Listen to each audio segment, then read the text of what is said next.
Please, just tell me everything's working, and I will be happy. Welcome to Highly Debatable, episode number 18. I am an incredibly exhausted OSU. I'm with a incredibly inebriated Sonny Weaver. Sonny, I'm really just done with technology. I'm not gonna lie. I'm just done. I'm done. Is this a thing? I'm not even sure right now. Is this really a thing? It's a thing. You tell me. Is this real? This is the real life. It's not just a fantasy. I would like to point out, after having 5 days of fights with Xfinity, they have fixed my internet. I still managed to drop a couple frames there.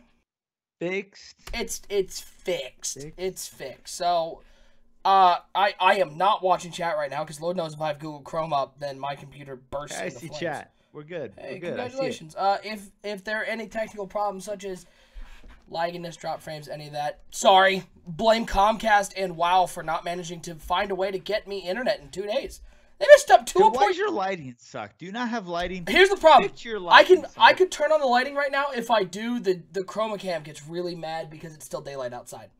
And my shades aren't good enough. It will be on for NBL. Look, we're just trying to get through this show, Sonny. I don't need your criticism right now, okay? You're gonna get it. I don't need this crap! Hey, you know what you're gonna get? You get sideways cap, Sonny. I would like to point out, I just threw up the scoreboard. Sonny Weaver winning the last episode of Highly Debatable. And I feel like we should take that one away just for the sideways cap. You get sideways cap, Sonny. Let's go. Oh, boy. As always, folks, after round 3, be sure to vote hashtag OSU wins, hashtag Sonny wins to determine who wins this episode of Highly Debatable. Before we get to our topics, though, it's the stock exchange game, and it is back. Sonny Weaver, we have retooled it. We have reworked it. Why don't you tell the people as I throw up the stock exchange the new rules of the Highly Debatable stock exchange? Okay, so here's the idea for the stock exchange this year. We each get $50,000 to pick our teams, and every week we can trade those teams, and we can buy, we can sell, but we can never go over $50,000. And as you can see on the screen, $50,000 will only take you so far in this exchange. So, OSU, you get the first pick tonight. $50,000. Who's the first pick? First pick for OSU. I'm going to go with the team that I had last time in the more unregulated version of the Highly Debatable Stock Exchange, where the SEC didn't care how much money we had. I'm taking the Detroit Lions and using $20K to pick up the 6-time champs. $20K out the pocket for OSU right now. And so I'm wondering right now, what should I do? You know, do I go ahead and do I take Pittsburgh? Do I take the Chargers? It's tough to tell. Do I go somewhere else? Is there more value in getting quantity over quality? Those are the questions to ask tonight. And well, I'm not going to mess around. I'm going to go with the Chargers. All right. Give me the Los Angeles Chargers. Got it. Chargers. Give me those Chargers for $20K. Book it. Bye. All right, so 2 of the champs off the board. For my second pick, I've got $30,000 remaining. I'm going to head into the contenders. And I'm going to take another team I had last cycle. I'm going to take the New Orleans Saints. I like Ross Bottom. I know they struggled in week 1 with a tough opponent, but I like the Saints team. I like Ross Bottom. I'm going New Orleans Saints. That's an interesting pick. Oh, let's see. You know, there's options here, right? And so we got to talk about this. There's the contenders. I turned on the light, and I got this going on right now. So carry on. Hey, that's good for you. There's the contenders, there's the other guys, and there's the rest. There's some value in here. Oh God, there's some value here. I'm not sure where I go. Oh man. I like you took the Saints, so you're up to 32.5K. I'm gonna go ahead and I'm gonna take the Cleveland Browns. Give me the Cleveland Browns. Not top 5, but you know what? I will take them. Give me the Cleveland Browns here. 12,500. Book it. Cleveland Browns. All right, all right. For my third pick, I'm actually going to dip down one more level. I'm going to go to the other guys. A group of 8, which I see includes my Oakland Raiders. I'm not taking them. Fool me never. I am actually going to take the Baltimore Ravens is who I'm going to take. Oh, Hound and the Baltimore Ravens. It's a tough division to play in, but I like this team. And they certainly have a shot to make the playoffs this year because they are tough to play against. So you just went to the other guys' division here. And so what's that put you at? That puts you at an even 40K, yep, right? Yep.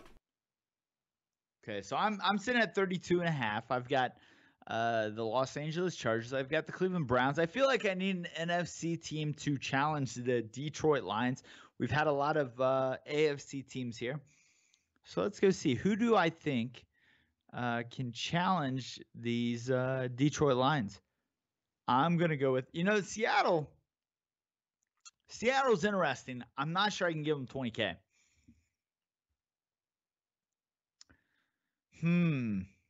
This is tough. You can't give them. You're at 32.5. 20K puts you at 52.5. You really can't give them 20K.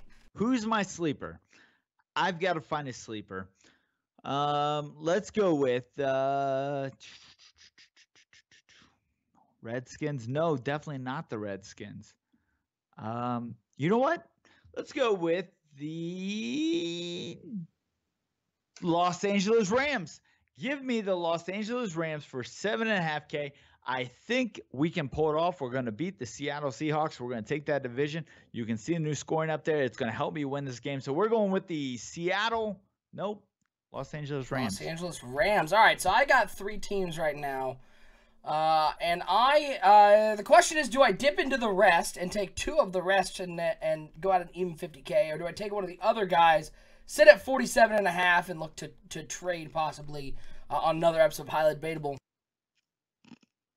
I'm going to go in the 7.5 once again with the other guys, and I'm going to go with the Dallas Cowboys. What? Huh? Dang. Shocking? What? Yeah, I like the Cowboys. That was a nice pick. That NFC East is a big old toss-up this year. I like the Dallas Cowboys. I'm taking the Cowboys. I like that pick. That's a tough one. Let me think about this because there's some things going on here that are interesting. So the Vikings ownership group turns over and he gets thrown into the rest, right? And he's already 3-0, and I feel like maybe he can make a run here. So I'm going to go with the Minnesota Vikings, and I still have 5K left. So that puts me at 45,000. Yep. I'm going to take the Vikings. Are you going to take another team? Because I got, unless there's there's like a real small, like mid-major basketball team that I can take. I'm out of money to buy another one. Interesting. So you are, in fact, out of money. Take the Eagles. I'm going to double down on this division, right? Okay. And so I'm going to say the Chicago Bears sitting at 3-0, a surprising 3-0. I'm going to say the Chicago Bears at 3-0 maybe make a little bit of a run here. So I'm going to go ahead and take Chicago and the Vikings. You get the Lions, but I'm going to double up, and I'm going to think I can get a wild card division out of that. So give me the Bears, give me the Vikings, and let's go. So, Sonny Weaver doubling up on the NFC North again, folks. We'll have all these teams posted on the Twitter at NBL Network, so you guys can follow along throughout the year. We'll be able to trade, move them along. You see the scoring system at the top. That's the HD Stock Exchange. And now let's get to the debate part, the fun part of the show. Let's get to round 1. Well, this one was a different topic, I will say, before the ownership change. We were going to talk about the Vikings and their big Super Bowl victory if they were the new kings of the North. But I'm gonna flip the topic on you with ownership there, and let me throw it over to old Sunnelston Weaver. Sonny, with new ownership in Minnesota, what can fans expect from this Vikings team? Is this a team that's going to be a playoff team? Is this a team that is destined to be a top 10 pick? If you're a fan of the Vikings, what are you thinking seeing this ownership change?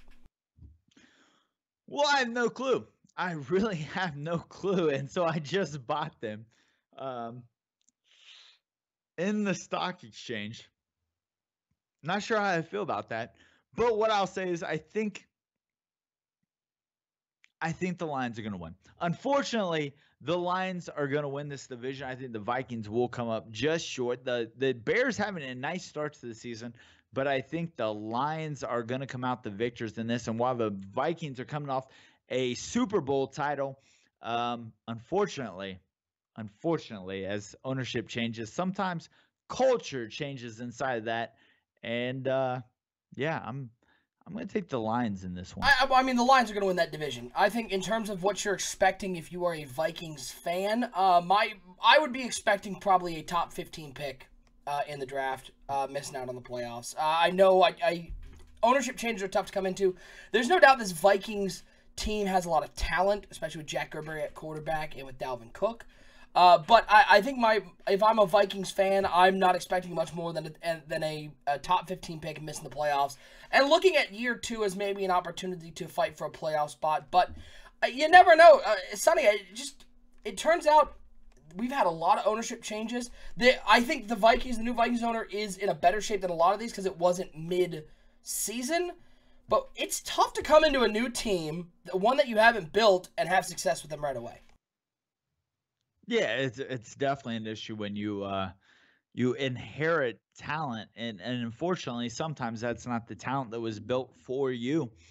And these teams get built in a way that kind of fits people's playing style, and that's not necessarily good or bad. And we'll find out more about that as we go. But the Lions are one of the premier organizations inside NBL, and I think the Vikings, maybe they can fight off. What do you say? I covered my bets. I took the you hedged real Vikings. I took the Vikings and the Bears. Basically, I'm not sure who's going to come out of it, but I think somebody out of this division is going to come out with a pretty nice record here in the NFC. Maybe it's the Vikings, maybe it's the Bears, but either way, I'm going to take the Lions to win this division. Yeah, I think that's a no-brainer. Let's get to round 2. And in round 2, we're talking about the 2 quarterbacks who switched teams in the offseason, the 2 big ones, Matt Stafford and Aaron Rodgers. Stafford now sporting the black and yellow of the Pittsburgh Steelers. Aaron Rodgers moving within the division to the Honolulu Blue and the Detroit Lions. The question for this one, Sonny, is who do you like better in their new situation? And I'll tell you, for me, it is Aaron Rodgers hands down. And here's why. I like the fact that the Lions were able to take a star quarterback from a division rival is huge. I think it is. And this Lions team has been dominant in the division as it is, but I think being able to take away that quarterback from Green Bay gives them an advantage. I think having a guy like Harvey Beckham on your team gives them an advantage. And, by the way, they signed Le'Veon Bell as well, so they now have the possibility of having a running game in Detroit, something we haven't seen. I like Aaron Rodgers in Detroit. I'm not saying Matt Stafford won't have success in Pittsburgh, but I think combine Aaron Rodgers in Detroit, combine that with Le'Veon Bell, combine that with ownership change in Minnesota, and combine it with the fact that the fact that the Detroit Lions have been the class of this division. I like Aaron Rodgers in that Honolulu Blue. Can I just point out that the Vikings went from sunny wins to OSU wins, and nothing literally changed? Look at you. It just changes. You can't do that. You can do whatever you want. You cannot do that. That is illegal. And again, Honolulu Blue. Explain to me, where does that come from? Tell me the lineage of Honolulu Blue. I can't tell you. I'm not a Detroit Lions expert, but Honolulu Blue. Oh, you just made that No, up. it is the color. Okay. It is the color of the Detroit Lions. So remember, guys, OSU lies to you. Honolulu Blue, not a thing. We're just going to keep rolling here. Pittsburgh Steelers, better set. Stafford, all those different, you've got Javier Howard, you got Arnold, you've got all sorts of weapons there. You can say the Lions have the maybe the better path to the Super Bowl now that the Vikings ownership has changed. But in fact, I think the Pittsburgh Steelers have a shot. Obviously, the San Diego Chargers, the LA Chargers now, may have a shot here. But really, when you look at this offense, okay, OSU, I enjoy your Your screenshot. I was just showing you. There. Honolulu Blue. It's the color. Honolulu Blue is a thing apparently, but we're gonna act like it's not, because that's not a thing. I like the Pittsburgh Steelers. I think they've got a good defense. I think people have forgotten about how good this defense is, and it can carry Stafford here in their older years. I think Stafford is still good at doing what he does, and that's reading defenses and checking down. Aaron Rodgers obviously has the ability to run. Harvey Beckham's great, but honestly, I think what you get with Matthew Stafford is you get that pedigree of championships. Aaron Rodgers has been horrible in NBL, and that's just not a thing that's going to carry him. Matthew Stafford, better quarterback, better pedigree, more championships. It will certainly be a storyline to continue to watch throughout season 31 here in the NBL. Only one round to go. Let's not dance around it. Let's get right to round 3. And in round 3, Sonny, we saw a lot of rookie quarterbacks going in the first round. A lot of rookie quarterbacks going in the entire NBL draft here for season 31. My question for you is, which rookie quarterback's in the best situation? Which rookie quarterback is set to succeed this season? Well, this one's almost too easy. I think it's Joe Watson. In Cleveland, he's really had a pretty good start to the year. 7 TDs, you can say 6 interceptions. That really comes from that Cleveland versus Pittsburgh game. Pittsburgh's defense is really good. Only 2 interceptions outside of that game. He's really torn up the the defenses of Cincinnati and Indianapolis. He's put up 45 points against Cincy. I feel like Joe Watson's kind of the premier quarterback in this one. You look at some of the quarterbacks in the other teams, and they've thrown a lot of interceptions. I think maybe only 1 or 2 at this point have more touchdowns than interceptions. Give me Joe Watson in this one. You can have the field. Joe Watson versus the field. I'll take Joe Watson all day. Yeah. Yeah, you got nothing for that one. I win. No, you got to go mark first. That one. I'm just looking through the stats right now, seeing if there's anybody particularly interesting. There were a lot of teams who took quarterbacks in this round. I mean, if you look at the numbers in terms of yardage-wise, the best performing quarterback other than Joe Watson in Cleveland right now is out in Cincinnati with Brock Burks. But it's Joe Watson. Joe Watson got picked, went to a team that has contended for AFC titles, has contended for Super Bowls. He gets to go to a team with Zach DeManch on it. He gets to go to a team that has a pedigree of winning, and that's something that the other quarterbacks don't have, is that they're with teams that are picking in the top part of the draft, so they're not the most successful. I mean, Joe Watson, I could sit here and spew about another quarterback, but Joe Watson is the answer. And I think here's the better question. Is Joe Watson, because they're done with Jameis Winston in Cleveland, will Joe Watson lead them somewhere that Jameis Winston didn't? That's just a Super Bowl title.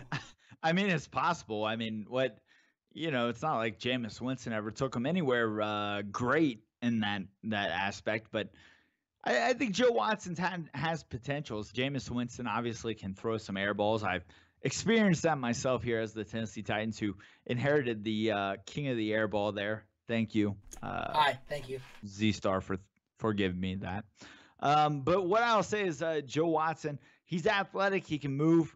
And I think really what you get out of Joe Watson is you get a young guy that's going to get better as he goes. And I think Watson's going to give you somebody that really can complete some of those tougher passes. I'm not sure if you've watched some of these other quarterbacks. They're pretty bad. They throw a lot of interceptions. Here's the thing. Joe Watson, talented for sure, got to go to a great team. I don't think he's going to lead him anywhere that Jameis Winston didn't, and here's why. The Cleveland Browns' problem wasn't offense. And Joe Watson, as a young quarterback, is going to be primed to throw more interceptions as a younger quarterback than Jameis Winston. Let's be clear, Jameis Winston threw plenty of it. Their problem was stopping the other team. Their defense, at times, gave up huge chunks of yards, especially to the better teams in the league. Joe Watson will continue to lead the Cleveland Browns, I think, where they are, which is AFC Championship appearances. They might get a win there, but I don't think Watson gives you more of a chance than Jameis Winston. But we've got 2 seasons left. You never know. We've got NBL Live coming up in we'll say about 15 minutes here on the NBL Network, twitch.tv/NBL Network. Before we get there, let's get to shoutouts.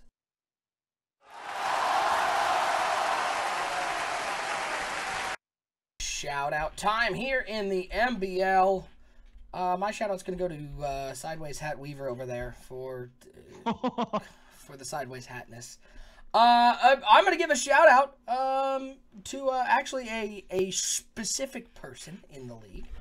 I'm going to give a shout-out to Ol Unisolated. And here's why. Because it has been an interesting week here in the MBL. Especially with my internet being at a place of disrepair. And I got to give a big props to my assistant network director for holding the ship together with band-aids and glue. Because it's been a little rough week here on the MBL network. But so big shout out to everybody on the network team who has been helping out as we've sort of dealt through the issues that we've had. And I swear I will have real internet by Sunday. Well, shout out to Comcast, too. I hate to counter argue a shout out, but we haven't really done anything since your internet's been down. So, shout out really hasn't done anything. But anyways, so we're gonna keep rolling along. Shout out to you OSU, because we told you the issue was at the poll. The internet fell apart at the poll. You should have told Comcast. I did. I told them many times. Was the issue. They wouldn't listen to me. And so, in fact, we have been struggled and hamstrung by the fact that OSU would not tell Comcast the issue was the poll. And so he had to change to Xfinity or whatever he changed to. So shout out to OSU for not stepping up and taking that shot. I told them over and over. They didn't listen to me. What's up? We're done. We're done. This has been quite a show. Thanks for tuning in to Highly Debatable. Episode 18. Again, we'll have those stock exchange teams up on the Twitter tonight. So you can follow along throughout the episodes of Highly Debatable. Feel free to play along if you feel so inclined. And we will see you next week on Highly Debatable. And be sure to stay tuned. We got NBL Live coming up in 15 minutes. Watch us twitch.tv/NBL Network. That's the chat we'll be watching. Be sure to tune in. For Sonny Weaver, I'm OSU. Thanks for watching.